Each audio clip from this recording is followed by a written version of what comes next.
I think they're going to be just fine. As a matter of fact, they're going to be better off. Meanwhile, also out of Britain, the BBC has just found that in France, there was a textbook, a history textbook, that I think actually gave real history to the people.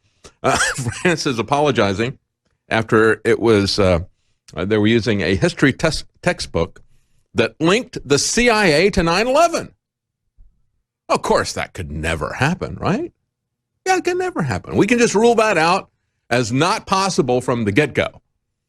And but you can't rule out the fact that three steel skyscrapers would fall into their footprint within a couple of hours of only two of them, two planes, three buildings fell down.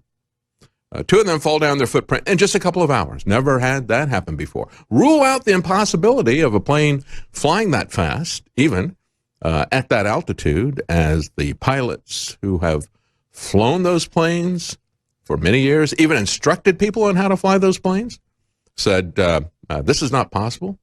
They put together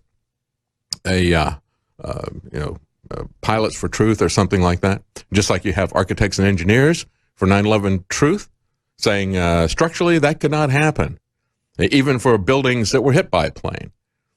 And, of course, it was the BBC themselves, that third building that wasn't hit by a plane but still collapsed into its footprint. It was the BBC itself, if you remember, you had a BBC reporter talking about Building 7, the third building, that had not been hit by a plane, announcing that it had collapsed into its footprint, just like the other two, magically. And yet, as she was giving her report, the building was over her shoulder. Let's play just a little bit of an excerpt of that interesting report, video clip number 2. A few moments ago, I was talking about the Salomon Brothers building collapsing, and indeed it has. Apparently that's only a few hundred yards away from where the World Trade Center towers were. And it seems that this was not a result of a new attack. It was because the building had been weakened during this morning's attacks. We'll probably find out more now about that from our correspondent, Jane Stanley. Jane, what more can you tell us about the Salomon Brothers building and its collapse?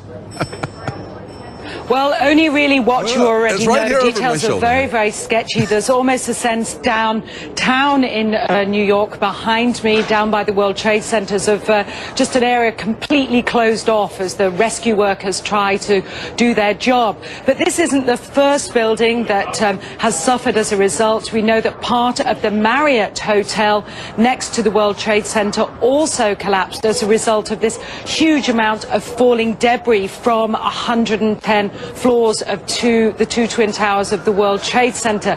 As you can see behind me, the Trade Center appears to be still burning. We see these huge clouds of smoke and ash, and we know that behind there's an empty That's enough. You get the idea. It had not fallen and did not fall for another 20 minutes. And as a matter of fact, I've talked to Tony Rook out of the UK. He actually said because they announced that 20 minutes prior to it happening, pretending that it had already fallen, there was some kind of collusion going on. And he did a documentary. He also had an organization called Killing Anti, because that's the nickname for the BBC. A lot of people don't like the fact that they're forced to contribute to this propaganda organization, and it's a tax that's applied to everybody with a television set. And what he said was they need to be investigated. Who told them that this is going to collapse in advance? And, of course, if you ever go to the Internet and you look at blooper reels of live news and stuff, that's, I guess, kind of a busman holiday for me and my family. You will see the BBC constantly making errors. Absolutely amazing. And that was one of the greatest ones right there. We'll be right back.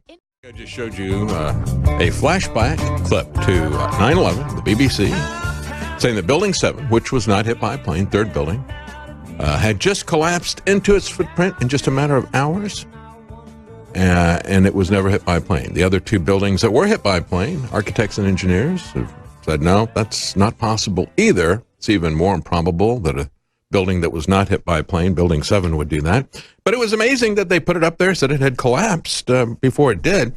And, of course, there's nothing to see here, right? If you question the official narrative or the official story from the BBC, no matter how implausible, no matter how impossible it is, Well, then you're a conspiracy theorist, right? And as a matter of fact, one of the things that Tony Rook and people associated with him in the UK who want the truth about 9/11 as well, I said, well, if it did, just this building, Building 7, just collapsed into its footprint because of minor secondary fires, then maybe we ought to change the firefighting procedures. And nobody ever did that. Haven't done it for 2 decades. I mean, you still got firefighters fighting skyscraper fires in the same way because guess what? They don't think they're going to collapse in their footprint. They don't believe that either, or they would change those firefighting procedures. They don't believe the buildings collapsed in their footprint. They agree with the architects and engineers for 9/11 Truth because they haven't changed the building codes either. So when we look at this history book out of France, a French publisher has apologized now for this. Oh, so sorry. Saying that the September 11th, 2001 attacks were probably orchestrated by the CIA.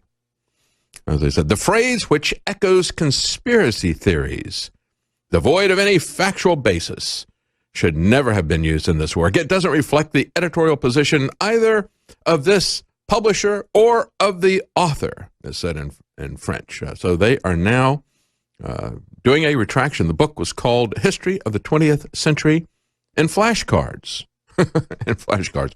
Although the book came out in November, it was not until the daughter of one of the secondary school teachers bought a copy that one of them spotted the reference to the CIA. And here's what it says. The global event, no doubt orchestrated by the CIA, Secret Services, to impose American influence on the Middle East, hit the symbols of American power on its own territory. Well, dumped a big piece of truth there on people right there. But nothing to see there. As a matter of fact, there was nothing to see at the Pentagon either. We had Rumsfeld admit that there was a missing $2.3 trillion that they hadn't located.